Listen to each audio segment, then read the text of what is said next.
tank dan BMP hingga tentara Ukraina terbakar dalam serangan besar-besaran militer Rusia dengan drone. Rekaman momen penyerangan tersebut diunggah di Telegram pada Rabu 5 Februari 2025. Dalam keterangan unggahan disebutkan pasukan Rusia membakar peralatan NATO dan infanteri Ukraina secara massal saat maju ke Pokrovsk dan Torets pada 3 Februari 2025 kemarin.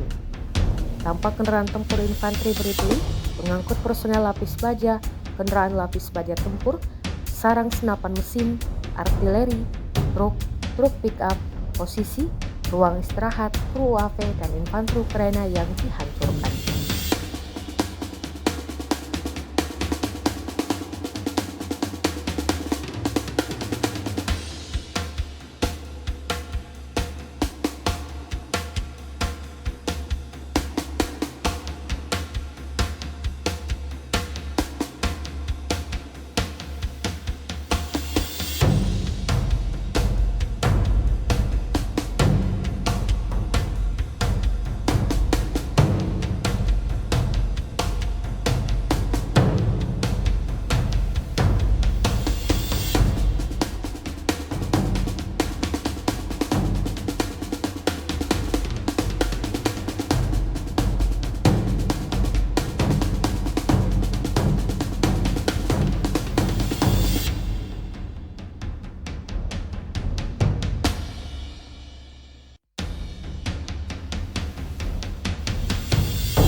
Download Tribun X sekarang, menghadirkan lokal menjadi Indonesia.